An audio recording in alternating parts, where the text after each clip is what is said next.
consider, for example, the aftermath of 9/11. There were a number of people who did not and have not coped well in that aftermath. Typically, that's been because they believed that it was the end of their effectiveness in life, the end of their capabilities, the end of their world as they knew it.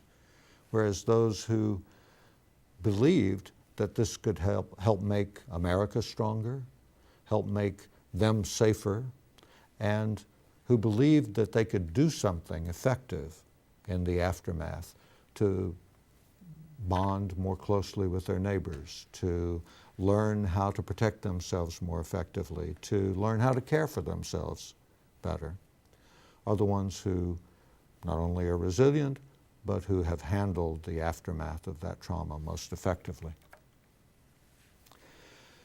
Probably you've seen several different graphic representations of the stages in a grief cycle.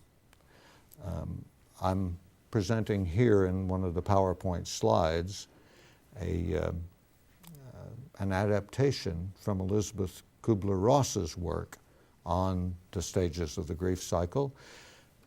Most of these have very common characteristics. And so this one is a rather effective way of representing what phases one goes through in normal grieving and where one can get stuck in an unresolved grief or process of dealing with trauma. Clearly, immediately after a trauma, there's a period which may range from a few minutes to a very prolonged or protracted period of shock and denial.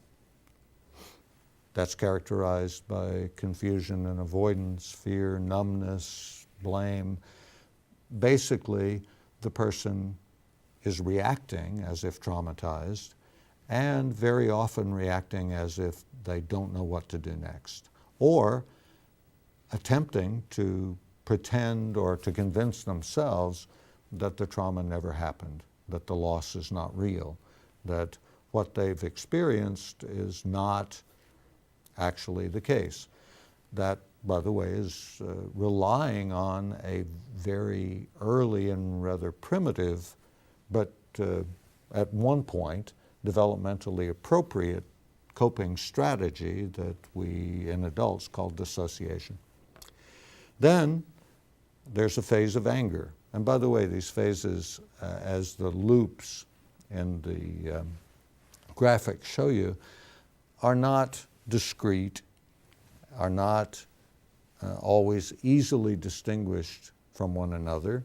Very often they overlap and they fluctuate. But the second phase typically is a phase of anger, of resentment. Why me? Why did this happen to me? Why is it happening to people I care about? Why did I experience this loss? Who's responsible for this? How can I get even or get back or express this frustration that I feel? The anxiety that goes along with that, the irritation, the embarrassment and shame sometimes for people who not only feel angry but feel that they should have done something different. And the why me may be why am I so unlucky, or why did I survive? Why did I survive instead of those who didn't, perhaps those who didn't whom I loved? That's a normal phase of grief, but a person can get stuck in that anger, and you probably know someone or have met someone who seems to be stuck in the anger phase of grieving and dealing with trauma. Then comes depression and detachment, again overlapping, not necessarily discrete, but that depression may be vegetative or it may be agitated. A person in that phase of the grief cycle often feels overwhelmed. They may experience the blahs. They may be vegetating, not able to get out of bed, having a lack of energy, feeling hopeless and helpless, or they may blend the depression and detachment of others with the anger and feel agitated and anxious and not knowing exactly why.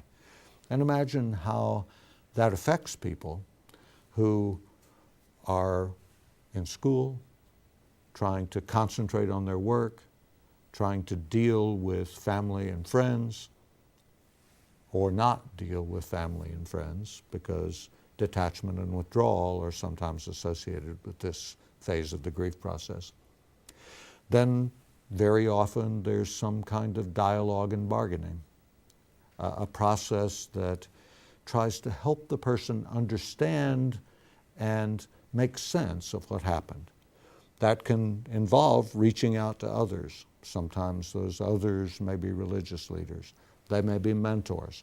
They may be people who help with the problem-solving process and the grief resolution process, therapists and counselors, for example, or they may be people who are not particularly helpful and who actually push the person back into depression or facilitate and encourage the anger that still may be lingering. There's often at this point a desire to tell one's story. And I'd like to mention as a tangent that this phase of grieving is where what we often call debriefing after a traumatic event may be most helpful. You probably know that the literature indicates that debriefing is a mixed bag. It doesn't always help, sometimes may even hurt, but sometimes the debriefing process is advantageous and beneficial for the individual. I'd like to contend that where it comes in the grieving process may very well predict the effectiveness of the outcome. When people are in shock and denial, when they're angry, when they're depressed and detached, debriefing may not help and may even exacerbate symptoms and problems. If they're in the dialogue and bargaining stage or phase or that aspect of the grieving process, debriefing may not only be helpful but may actually be necessary for the individual. So it's very important for mental health professionals to try to determine where the person is in their process of coping prior to attempting to make them talk, to force them to talk, to get them to ventilate, and so forth. And when a person is in this dialogue and bargaining phase, very often they're desperately trying to find meaning in the loss of the trauma, the source of their grief. That meaning may be found in religion. That meaning may be found in some sort of spirituality. That meaning may be found in their own logical processes. That meaning may be found in the connections they've made with people who are still living, with the improved, hopefully, interpersonal relationships that they've developed as a result of the trauma. Sometimes that may depend upon whether the trauma was collective or individual, whether they were the only survivor or whether there were many survivors. And it may also depend on where they were in the circle of influence or the circle of damage produced by the trauma. After the dialogue and bargaining phase, when the person has hopefully been able to come to some terms with what the meaning of the trauma or loss happened to be and how they're going to cope with it, comes the phase of acceptance. They now understand from their perspective. This may have a great deal to do with reality and a realistic perspective, or less to do with it, depending upon who they are as individuals. But they have come to accept by exploring options, things that they can do to make it better for themselves, and by putting a new plan in place, taking specific steps to make a difference. For example, those who have lost a loved one by suicide may very well get involved in suicide prevention activities, might even write books or poems or do something to contribute to the literature on suicide prevention, might do presentations, as I do, about suicide prevention and intervention and how one can carry out those steps. At any rate, that's the normal grief process and grief resolution process. That leads to a return to meaningful life. It leads to a feeling of empowerment and personal security, self-esteem, and a sense of meaning in life. And notice that there is, in that process, a kind of existential philosophy that underpins the process, but there are many different theoretical perspectives from which one can view this. What happens when change itself is viewed as a loss? When individuals are predisposed to viewing change as loss, then they probably lack resilience. Change is a normal part of life, of course. And change can be an opportunity to the optimist, but to the pessimist, to the rigid, to the individual who has an external locus of control, change can be viewed as threatening. Change can be viewed as traumatic. Change can be viewed as a problem to be solved without the means for solution.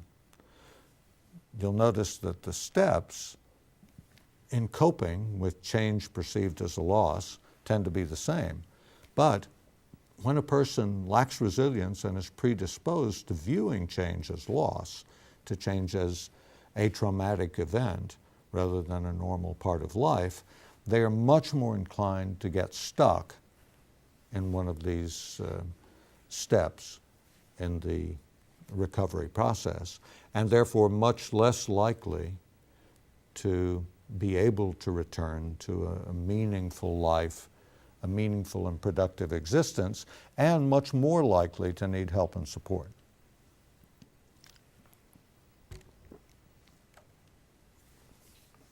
The American Psychological Association has on its website many resources available to those who are trying to cope with trauma and grief and loss, and to those who are trying to help facilitate that coping process. In their materials, they say that despite the many negative consequences of disasters, and we have seen those in various areas around the world and in many different forms, there's a positive potential even in a crisis. Notice that the American Psychological Association adopts an optimistic point of view. People often become far more open to growing and to learning about themselves and others as a result of crisis. Many may also become more generous of spirit. I call those kinds of reactions teachable moments. But think about what happened after 9/11. Think about how our country in general responded. Not every individual by any stretch of the imagination, but in general, we were kinder to each other. We were more supportive of each other. Virtually every car driving on the road not only didn't cut in front of other people, but flew American flags. The dialogue was far more binding together rather than the divisive dialogue that we see currently in politics and in religion and in various aspects of our daily lives. Sometimes trauma has the potential to bring people together in a way that ordinary life experiences cannot and could not. That's certainly true among those who are operating in a war zone, for example. The relationships that are formed in situations which are life-threatening sometimes not only last a lifetime, but also are the closest relationships that human beings can have. The key is to be able to take advantage of the opportunities when they come about, and to be able to cope with the crises. That's resilience. In order to take advantage of opportunities that are involved in crises, we must have the characteristics of resilience. And so it's really important for us as helping professionals to be able to foster that resilience and to foster the coping strategies and effective coping mechanisms that help people to become more resilient and to retain that resiliency.